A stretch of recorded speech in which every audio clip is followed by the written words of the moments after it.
गणेश चतुर्थी की 4 पौराणिक एवं प्रचलित कथाएं। व्रत में सुनने से दूर होंगे सारे संकट, मिलेगा अपार सुख। संकष्टी गणेश चतुर्थी व्रत करने से घर परिवार में आ रही विपदा दूर होती है। कई दिनों से रुके मांगलिक कार्य संपन्न होते हैं तथा भगवान श्री गणेश असीम सुखों की प्राप्ति कराते हैं। माह की किसी भी चतुर्थी के दिन भगवान श्री गणेश की पूजा के दौरान संकष्टी गणेश चतुर्थी व्रत की कथा पढ़ना अथवा सुनना जरूरी होता है। इससे संबंधित 4 कथाएं प्रचलित हैं। पहली कथा, पौराणिक एवं प्रचलित श्री गणेश कथा के अनुसार एक बार देवता कई विपदाओं में घिरे थे। तब वे मदद मांगने भगवान शिव के पास आए। उस समय शिव के साथ कार्तिकेय तथा गणेश जी भी बैठे थे। देवताओं की बात सुनकर शिव जी ने कार्तिकेय व गणेश जी से पूछा कि तुम में से कौन देवताओं के कष्टों का निवारण कर सकता है। तब कार्तिकेय व गणेश जी दोनों ने ही स्वयं को इस कार्य के लिए सक्षम बताया। इस पर भगवान शिव ने दोनों की परीक्षा लेते हुए कहा कि तुम दोनों में से जो सबसे पहले पृथ्वी की परिक्रमा करके आएगा वही देवताओं की मदद करने जाएगा। भगवान शिव के मुख से यह वचन सुनते ही कार्तिकेय अपने वाहन मोर पर बैठकर पृथ्वी की परिक्रमा के लिए निकल गए। परंतु गणेश जी सोच में पड़ गए कि वह चूहे के ऊपर चढ़कर सारी पृथ्वी की परिक्रमा करेंगे तो इस कार्य में उन्हें बहुत समय लग जाएगा। तभी उन्हें एक उपाय सूझा। गणेश जी अपने स्थान से उठे और अपने माता पिता की 7 बार परिक्रमा करके वापस बैठ गए। परिक्रमा करके लौटने पर कार्तिकेय स्वयं को विजेता बताने लगे। तब शिवजी जी ने श्री गणेश से पृथ्वी की परिक्रमा न करने का कारण पूछा। तब गणेश ने कहा, माता पिता के चरणों में ही समस्त लोक है। यह सुनकर भगवान शिव ने गणेश जी को देवताओं के संकट दूर करने की आज्ञा दी। इस प्रकार भगवान शिव ने गणेश जी को आशीर्वाद दिया कि चतुर्थी के दिन जो तुम्हारा पूजन करेगा और रात्रि में चंद्रमा को अर्घ्य देगा उसके तीनों ताप यानी दैहिक ताप, दैविक ताप तथा भौतिक ताप दूर होंगे। इस व्रत को करने से व्रतधारी के सभी तरह के दुख दूर होंगे और उसे जीवन के भौतिक सुखों की प्राप्ति होगी। चारों तरफ से मनुष्य की सुख समृद्धि बढ़ेगी। पुत्र पौत्रादि धन ऐश्वर्य की कमी नहीं रहेगी। गणेश चतुर्थी व्रत कथा की दूसरी कथा। एक समय की बात है, राजा हरिश्चंद्र के राज्य में एक कुम्हार था। वह मिट्टी के बर्तन बनाता, लेकिन वे कच्चे रह जाते थे। एक पुजारी की सलाह पर उसने इस समस्या को दूर करने के लिए एक छोटे बालक को मिट्टी के बर्तनों के साथ आंवों में डाल दिया। उस दिन संकष्टी चतुर्थी का दिन था। उस बच्ची की माँ अपने बेटे के लिए परेशान थी। उसने गणेश जी से बेटे की कुशलता की प्रार्थना की। दूसरे दिन जब कुम्हार ने सुबह उठकर देखा तो आंवा में उसके बर्तन तो पक गए थे, लेकिन बच्चे का बाल बांका भी नहीं हुआ था। वह डर गया और राजा के दरबार में जाकर सारी घटना बताई।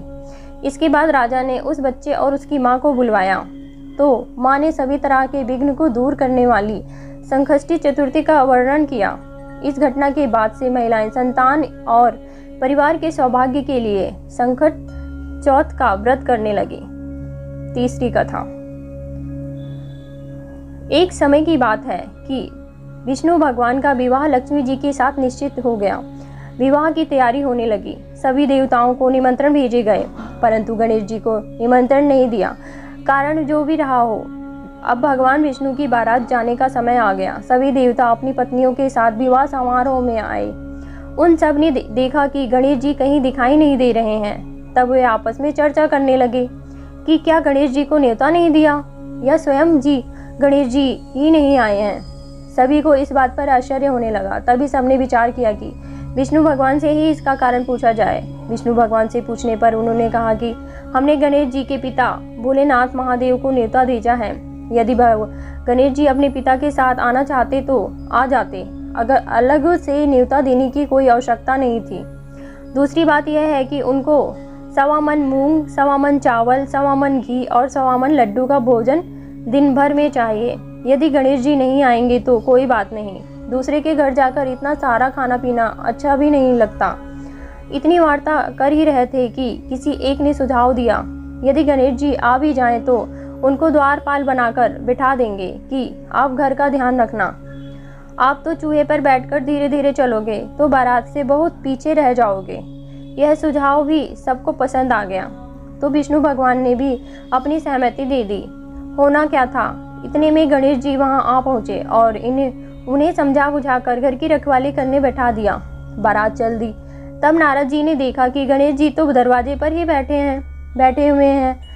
तो वे गणेश जी के पास गए और रुकने का कारण पूछा। गणेश जी कहने लगे कि विष्णु भगवान ने मेरा बहुत अपमान किया है।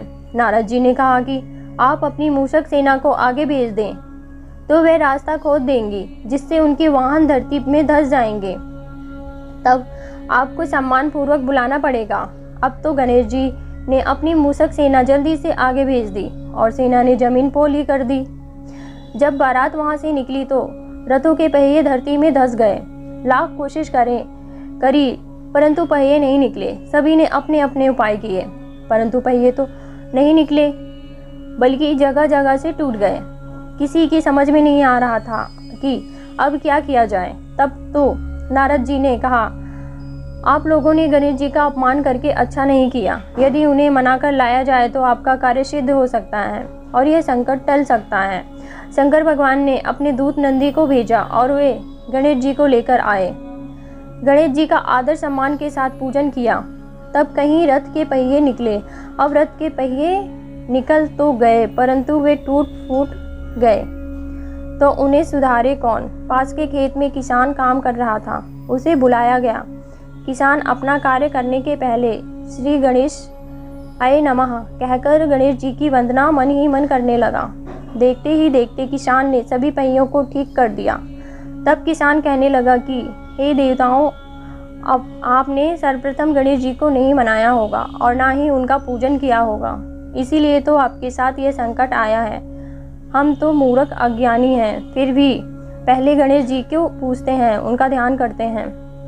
आप लोग तो देवतागण हैं, फिर भी आप गणेश जी को कैसे भूल गए। अब आप लोग भगवान श्री गणेश जी को जय की जय बोलकर जाएं तो आपके सब काम बन जाएंगे और कोई संकट भी नहीं आएगा। ऐसा कहते हुए बारात वहां से चल दी और विष्णु भगवान का लक्ष्मी जी के साथ विवाह संपन्न करा के सभी सकुशल घर लौट आए। हे गणेश जी महाराज, आपने विष्णु को जैसो कारज सारियो ऐसो कारज सबको सिद्ध करियो। बोलो गजानन भगवान की जय। चौथी कथा। श्री गणेश चतुर्थी व्रत की पौराणिक कथा के अनुसार एक बार भगवान शिव तथा माता पार्वती नर्मदा नदी के किनारे बैठे थे। वहां माता पार्वती ने भगवान शिव से समय व्यतीत करने के लिए चौपड़ खेलने को कहा। शिव चौपड़ खेलने के लिए तैयार हो गए, परंतु इस खेल में हार जीत का फैसला कौन करे, यह प्रश्न उनके समक्ष उठा तो भगवान शिव ने कुछ तिनके एकत्रित कर उसका एक पुतला बनाकर उसकी प्राण प्रतिष्ठा कर दी और पुतले से कहा, बेटा हम चौपड़ खेलना चाहते हैं परंतु हमारी हार जीत का फैसला करने वाला कोई नहीं है, इसीलिए तुम बताना कि हम दोनों में से कौन हारा और कौन जीता। उसके बाद भगवान शिव और माता पार्वती का चौपड़ खेल शुरू हो गया। यह खेल 3 बार खेला गया और संयोग से तीनों बार माता पार्वती ही जीत गई। खेल समाप्त होने के बाद बालक से हार जीत का फैसला करने के लिए कहा गया तो उस बालक ने महादेव को विजयी बताया। यह सुनकर माता पार्वती क्रोधित हो गई और क्रोध में उन्होंने बालक को लंगड़ा होने कीचड़ में पड़े रहने का श्राप दे दिया। बालक ने माता पार्वती से माफ़ी मांगी और कहा कि यह मुझसे अज्ञानतावश ऐसा हुआ है, मैंने किसी द्वेष भाव में ऐसा नहीं किया। बालक द्वारा क्षमा मांगने पर माता ने कहा, यहाँ गणेश पूजन के लिए नाग कन्याएं आएंगी, उनके कहे अनुसार तुम गणेश व्रत करो, ऐसा करने से तुम मुझे प्राप्त करोगे। यह कहकर माता पार्वती शिव के साथ कैलाश पर्वत पर चली गई। 1 वर्ष के बाद उस स्थान पर नाग कन्याएं आई।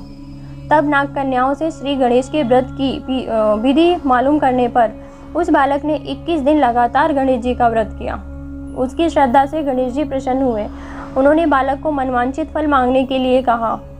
उस बालक ने कहा, हे विनायक, मुझ में इतनी शक्ति दीजिए कि मैं अपने पैरों से चलकर अपने माता पिता के पास कैलाश पर्वत पर पहुंच सकूं और वे यह देख प्रसन्न हो। तब बालक को वरदान देकर श्री गणेश अंतर्ध्यान हो गए। इसके बाद वह बालक कैलाश पर्वत पर पहुंच गया और कैलाश पर्वत पर पहुंचने की अपनी कथा उसने भगवान शिव को सुनाई। चौपड़ वाले दिन से माता पार्वती शिव जी से विमुख हो गई थी। अतः देवी के रुष्ट होने पर भगवान शिव ने भी बालक के बताए अनुसार 21 दिनों तक श्री गणेश का व्रत किया। इस व्रत के प्रभाव से माता पार्वती के मन से भगवान शिव के लिए जो नाराजगी थी वह समाप्त हो गई। तब यह व्रत विधि भगवान शंकर ने माता पार्वती को बताई। यह सुनकर माता पार्वती के मन में भी अपने पुत्र कार्तिकेय से मिलने की इच्छा जागृत हुई। तब माता पार्वती ने भी 21 दिन तक श्री गणेश का व्रत किया तथा दुर्वा फूल और लड्डुओं से गणेश जी का पूजन अर्चन किया। व्रत के 21वें दिन कार्तिकेय स्वयं माता पार्वती से मिलने आ मिले। उस दिन से श्री गणेश चतुर्थी का यह व्रत समस्त मनोकामनाओं की पूर्ति करने वाला व्रत माना जाता है। इस व्रत को करने से मनुष्य के सारे कष्ट दूर होकर मनुष्य को समस्त सुख सुविधाएं प्राप्त होती हैं। श्री गणेशाय नमः।